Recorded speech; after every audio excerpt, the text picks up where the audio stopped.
4. Kelompok 4 ambil bahan apa ini? Lobot jagung.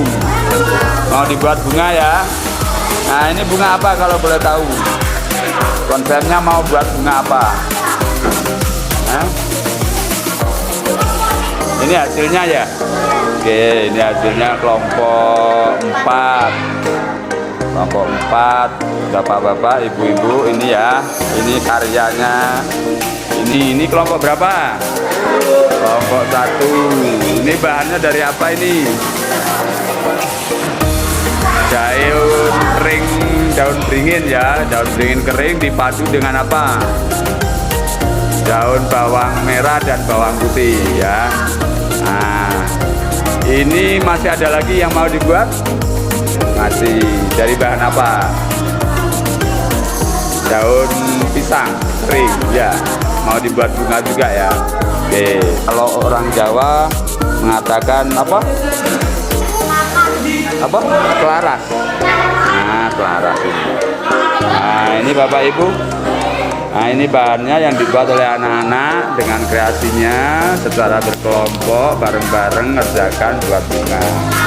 Ini kata yang buat adalah bunga mawar ya, mawar. Kelompok 3 sama dengan punyanya kelompok berapa tadi? 4 ya.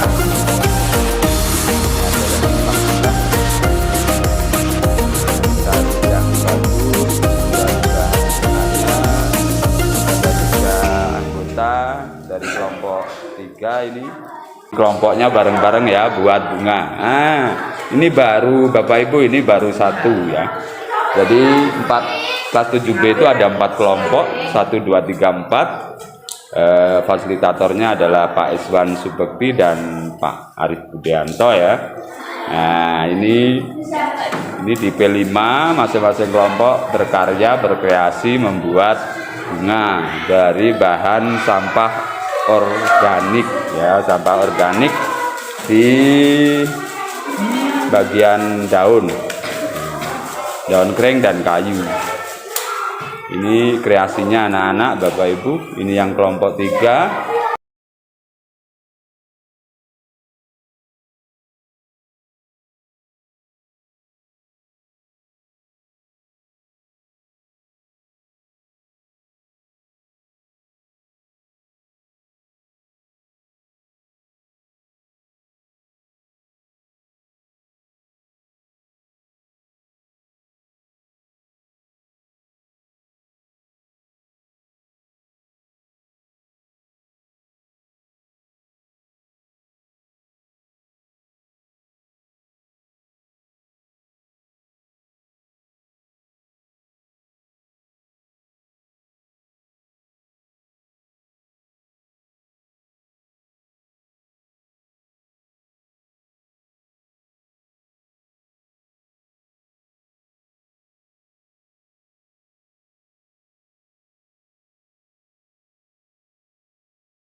Di sini kelompok 1 dari kelas 8A akan mempresentasikan hasil dari progres P5 gaya hidup berkelanjutan, sampahku kreativitasmu.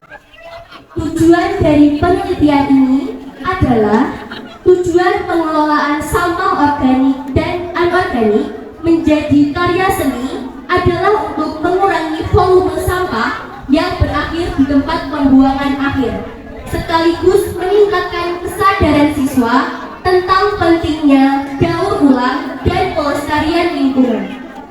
Dengan mengubah sampah menjadi karya seni, kita tidak hanya memberikan nilai estetika pada barang-barang yang sebelumnya dianggap tidak berguna, tetapi juga memberikan contoh nyata tentang bagaimana kreativitas dapat menjadi solusi atas permasalahan lingkungan.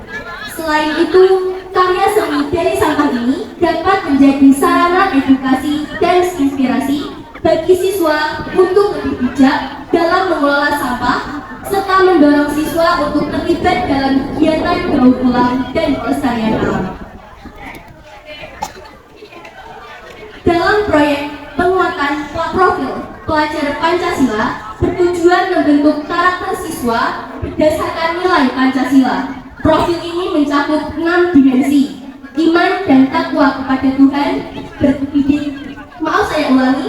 berkebinekaan global, gotong royong, mandiri, bernalar kritis, dan kreatif. Gaya hidup berkelanjutan adalah suatu studi tentang perilaku individu atau masyarakat yang berusaha hidup selaras dalam lingkungan untuk mencakup praktik seperti mengurangi penggunaan sumber daya alam, meminimalkan limbah, mendukung produk lokal dan organik, serta menggunakan energi terbarukan. Konsep ini berfokus pada 3 pilar utama: lingkungan, ekonomi, dan sosial.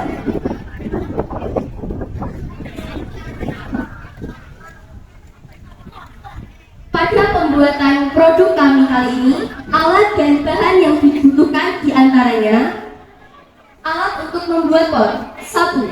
Ember, adukan semen. Bahan yang digunakan adalah semen, kain atau handuk bekas, serta air. Bahan yang digunakan untuk membuat bunga diantaranya ada klobot atau kulit jagung kering, lem tembak, dan pewarna makanan untuk mewarnai bunga. Serta alat yang digunakan ada gunting dan korek. Proses pembuatan bunga.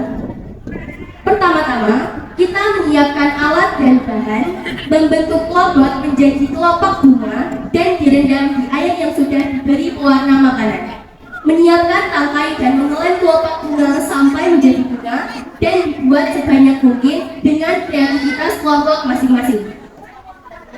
Proses selanjutnya adalah menembakkan bunga yang sudah dibuat menjadi sebuah kesatuan, menggunakan lem tembak sebagai perekat klobot pada tangkai. Selanjutnya, proses pembuatan pot diawali dengan menyiapkan alat dan bahan, menuang semen dan mencampurnya dengan air, diaduk hingga rata dan disesuaikan konsekuensinya. Teksturnya tidak boleh terlalu padat ataupun terlalu cair karena akan berpengaruh pada pot yang akan kita hasilkan nanti.